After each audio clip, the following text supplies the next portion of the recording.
Welcome all to Off the Cuff with Namrata. And listeners, this interview, I'm sure you're going to learn a lot, about health and wellness, because I do have a very prominent guest here with me, Dr. Akhilesh Sharma. Welcome to my show, Doctor. Thank you, Namrata ji. Matter of great privilege for me to be part of this August audience. My pleasure. And a little bit about Dr. Akhilesh. He is an Ayurvedic physician practicing in Delhi.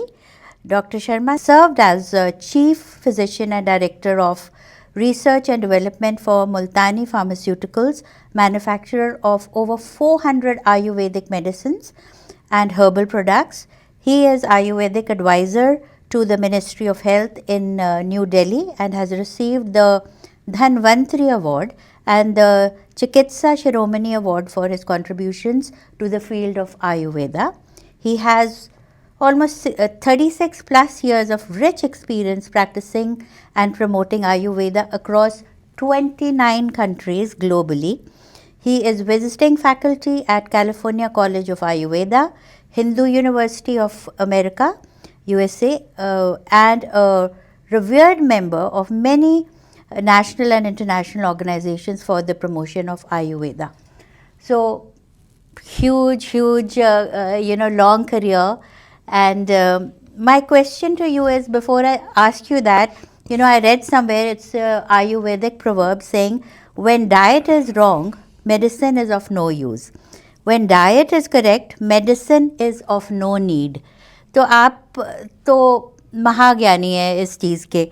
So can you explain how food and medicine are the same thing according to Ayurveda, but presented with different expression? Thank you very much, Namrata ji. You have asked my favorite question, Okay. which is asked often by the audience. See, if you go deep into the history of medicine, Ayurveda being the oldest documented healthcare system of the world, it is evidently the oldest scripted healthcare system of the world. Okay. Older than even Chinese medicine. And very few people know that Dr. Hahnemann, the founder of homeopathy, was also a great Sanskrit scholar. Okay. And he studied Ayurveda from the texts of Indian origin in Sanskrit. He became a Sanskrit scholar himself. Okay. And then he made a different mode of presentation of Ayurvedic herbs. And he said, instead of using the crude farm herbs, let me make alcoholic extract out of it and let me call it homeopathy. Okay. So that is the history about origin of homeopathy. So as you asked about the question that food and medicine, Ayurveda many thousands of years ago, because it has a 5,000 years old track record, Okay. it said food and medicine are not two separate things. It is the same thing spoken with different expression. Okay. So in the olden times, when the so-called medicines word was not even invented, Yeah.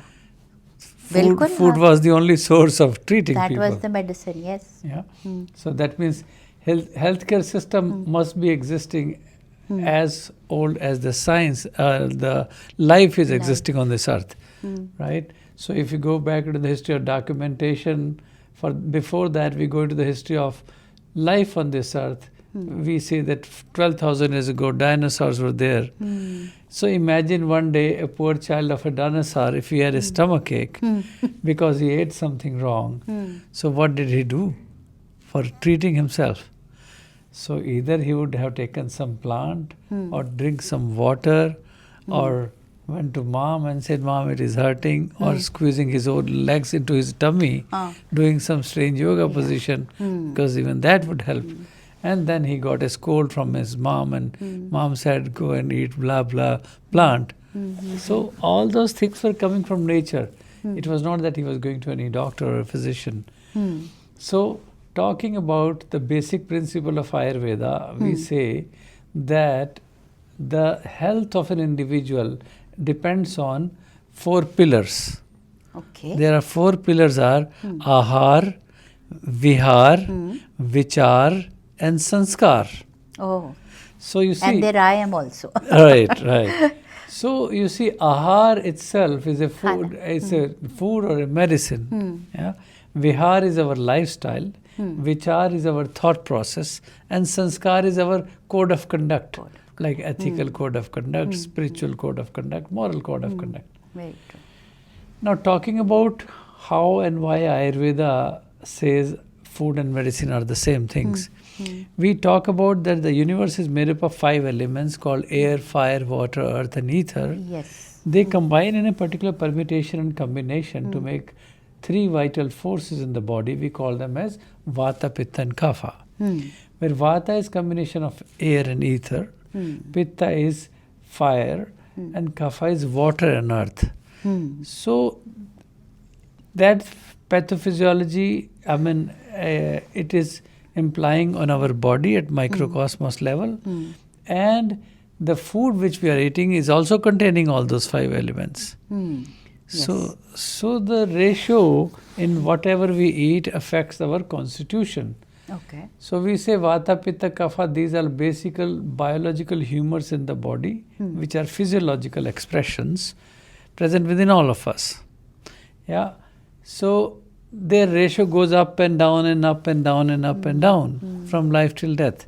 Whenever these doshas get so much out of balance, then only we get sick.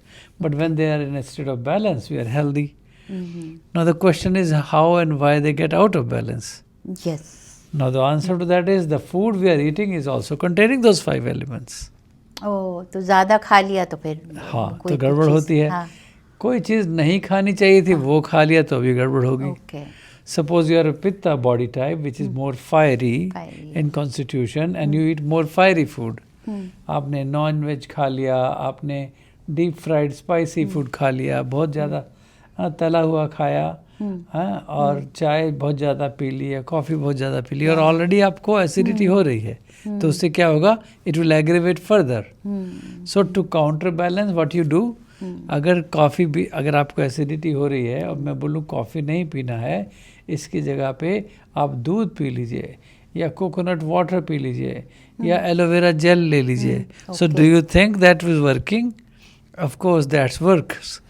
So was that a food or a medicine? Although it is called as a food, but actually it was a medicine. So understanding that perspective of Ayurveda is very, very interesting and important. जब हमको समझ में आ जाए कि कब क्या खाना है, किस स्थिति में क्या खाना है.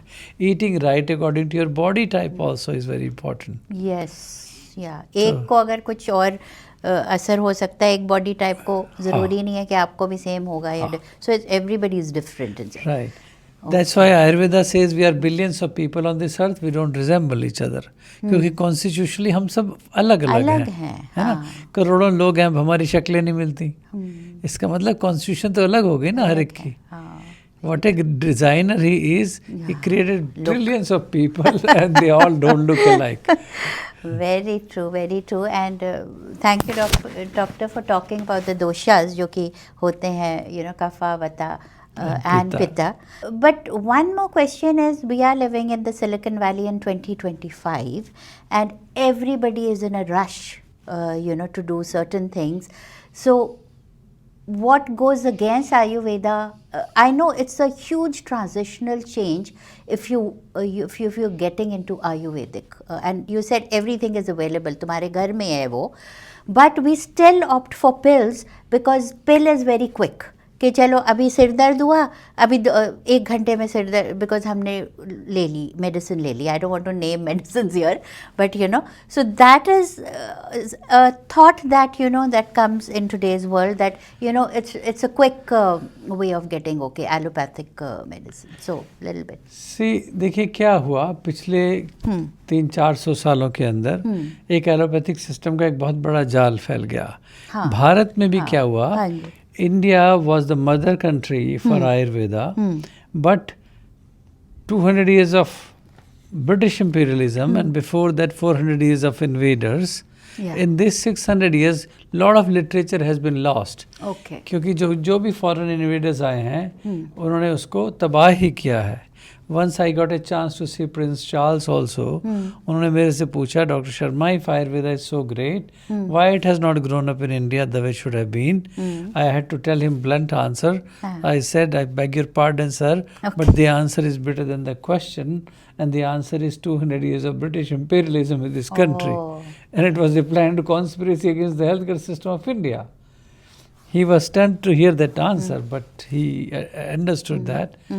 But I said, let's forgive them because they did not know what they were doing and make reforms from now onwards and try to revitalize this thought and spread the knowledge globally.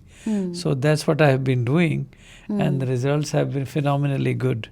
Very good. And yeah, and you know, like I told you, I've been living here for so long, and I can see people going back. Going back to the olden ways, and slowly they are discovering, you know, चाहे वो turmeric latte बना रहे हैं या फिर you know ginger tea कर रहे हैं, पर बहुत ज़्यादा देखने को western world में भी दिख रहा है अब in different ways, so which is so wonderful.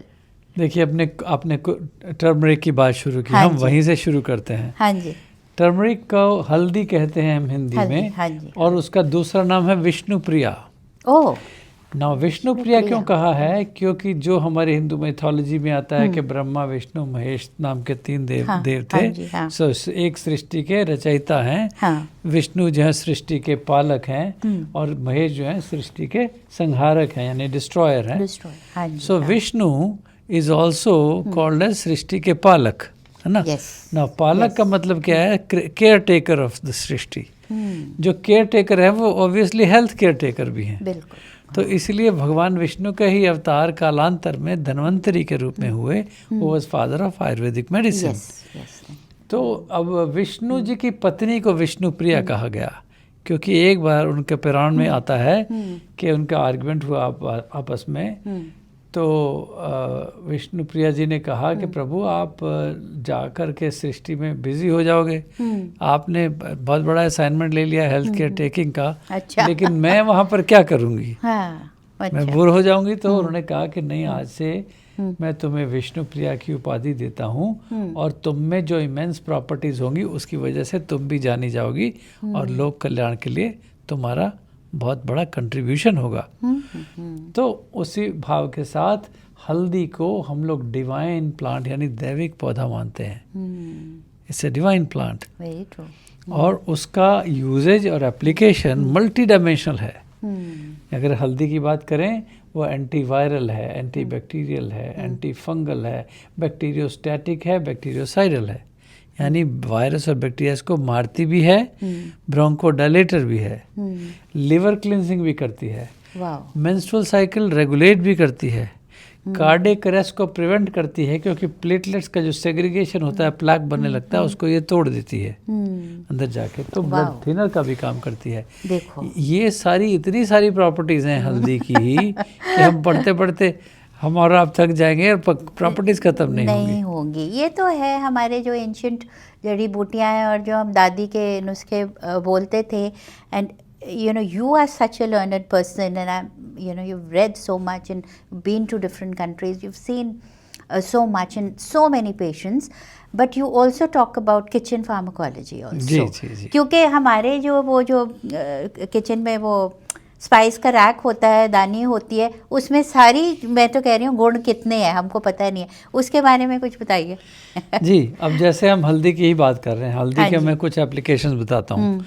जैसे अगर आप 1 गिलास दूध लें, फुल क्रीम मिल्क, उसमें आधा चम्मच आपने हल्दी डाली, और उसको 3 उबाले दीजिए दूध को. 1 boil, 2nd boil and 3rd boil. जैसे उफान आ गया, आपने पैन उठा लिया, you put it back again, back and fourth. तो दूध में हल्दी डाल के पीने का सेवन युगों से चला आ रहा है. इससे क्या होता है? हल्दी, सबसे बड़ी बात बता रहा हूँ, it is fat soluble, not water soluble. जी, ये बहुत सारे लोगों को पता नहीं है. और जो हम कुर्क्यूमिन के कैप्सूल खा रहे हैं वो बेस्ट मेथड नहीं है. अच्छा. बेस्ट मेथड है दूध में हल्दी डाल के खा के, क्योंकि दूध की नेचुरल फैट है, उसमें वो एसिमिलेट अच्छी तरह करता है. और उसमें से दूध क्या करता है ना, हल्दी क्या करती है, उसमें से कैल्शियम को एक्सट्रैक्ट करके आपकी बॉडी में एसिमिलेट करा देती है, which is preventing you from osteoarthritis also, osteopenia too. और उसके अलावा हल्दी जो है एंटी अर्थराइटिक मेडिसिन भी है। ओके। किसी की हड्डी टूट जाए, जोड़ में दर्द तो हो, हल्दी वो मसल्स हम में दर्द हो, बोलते थे। है ना, तो वो देखिए, वो उनको हम नानी दादी के नुस्खे कहें या नानी दादी के पास कहाँ से आए, वो हजारों साल आगे से पुराने आए। उन किताबों में से लिखे हुए हैं। Yes, yeah. तो ये ज्ञान हमारे साथ 5000 साल से चल रहा है, बिल्कुल, yeah. जो कुछ सैकड़ों सालों में उसका वो ध्वंस हो गया, खराब कर दिया हमने। And I remember my mom used to drink गरम दूध और हल्दी सोने से पहले। तो क्योंकि दूध क्या करता है, it is also a mild tranquilliser, इसलिए आपको नींद भी अच्छी लाता है। और एक और चीज़ बताता हूँ दूध के बारे में, अब केमिस्ट्री की बात कर रहे हैं हम। दूध को जब हम 3 बार बॉईल करते हैं, जैसा आयुर्वेद कहता है, उससे क्या होता है, it becomes chain of polypeptides. Okay. तो कॉम्प्लेक्स मॉलिक्यूलर स्ट्रक्चर से सिंपलर फॉर्म में आ जाता है, तो इजीली हजम हो जाता है हमें।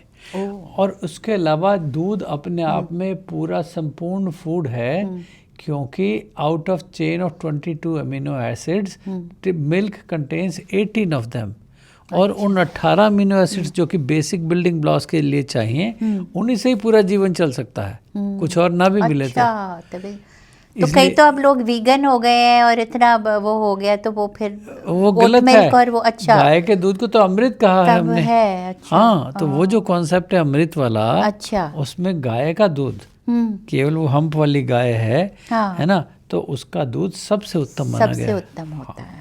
ओके, तो जी ये चीज़ें जानना बहुत ज़रूरी है, क्योंकि sometimes you feel okay now the world is changing, this is more of a veganism has come due to animal cruelty or something, but जो सालों से चला आ रहा है उसका भी तो कुछ धारणा होगी या फाउंडेशन होगी, which is so important I feel. But doctor, I also wanted to talk to you about as we know, Ayurveda starts with an internal purification process. Basically it's a wholesome way of looking at the entire person. It just does not focus on the symptoms, क्योंकि वो पहले पूरी तुम्हारी प्रकृति के बारे में जानता है। तो there is also a term called desha in Ayurveda, right? Place as to, तो हम जैसे जो कि आए हैं, इंडिया से आए हैं, यहाँ बस गए हैं, तो जैसे बोलते हैं ना, तो खान पान चेंज हो जाता है। So do you think place and region also plays an important part in what we eat? Yeah, it does play important role. But at the same time, फिर भी आयुर्वेद के जो यूनिवर्सल प्रिंसिपल्स ऑफ एप्लीकेशन है ना, वो same रहते हैं, वो नहीं बदलते। तो इसीलिए आज भी अगर आप देखिए, इंडियन कुकिंग में पूरी तरह से आयुर्वेद का इंटरफेरेंस है, क्योंकि दोनों एक ही स्कूल ऑफ थॉट से, एक ही कंट्री से, एक ही कल्चर से आए, है ना। इसीलिए आयुर्वेद की जो कुकिंग है वो सबसे ज़्यादा साइंटिफिकली वैलिडेटेड है। तो उसमें जैसे मैं एग्जांपल दे रहा हूँ, जैसा मैंने कहा, हल्दी जो है वो ब्रोंकोडायलेटर भी है, ठीक है। तो अब जैसे जिन लोगों को रेस्पिरेटरी एलर्जीज हैं, या हमने कोरोना काल में क्या किया, वो इंटरेस्टिंग पहलू बता रहा हूँ। और ये भी आप बताइए कि आपने वो ओरिजिनेट किया था ये कोविड का काढ़ा, जो कि बहुत चला था, काफी मेरे फ्रेंड्स कहते हैं हाँ ये तो हमने सुना और लोगों ने लिया भी वो। So thank you for doing that during Covid and saving so many lives. So he is the one who made that COVID का काढ़ा, which a lot of people in India did take. Yeah. तो देखिए, अभी उसके काढ़े की बात करते हैं, उससे पहले मैं बता रहा हूँ कि हमने कोरोना काल में हमने क्या किया। जैसे अणु तेल या षडबिंदु तेल एज नेजल ड्रॉप्स यूज करते थे इंडिया में, which is a herbal formula based in sesame oil, तिल के तेल में हल्दी को वो करते थे। उसमें हमने क्या किया, जहाँ ये अवेलेबल नहीं था उनके लिए ऐसा बनाया कि वहीं से मैंने वर्ल्ड वाइड वेबिनार्स किए, इंडिया से बैठे बैठे। हमने कहा जैसे क्या करना है, 50 ml तिल का तेल लें, उसमें आधा चम्मच आप हल्दी मिला दें, हल्की आंच पे उसको स्टिर करते रहिए, जब वो पक जाए, मिक्स हो जाए, क्योंकि हल्दी फैट सॉल्युबल, तो तिल के तेल में भी जो फैट कंटेंट है, जब वो मिक्स हो गया, उसको अगर आप नेजल ड्रॉप्स की तरह यूज़ करते हैं तो it gives, as I said, है ना, हमें पता है कि वो वायरोसाइडल है और बैक्टीरियोसाइडल है। तो वायरल जब होता है, हाँ, तो एंटीहिस्टामिन भी है, वो एंटी एलर्जिक एक्टिविटी भी है हल्दी की। इसलिए उसको वायरस को उससे बचाने में मास्क से भी ज़्यादा इफेक्टिव ये तिल के तेल में हल्दी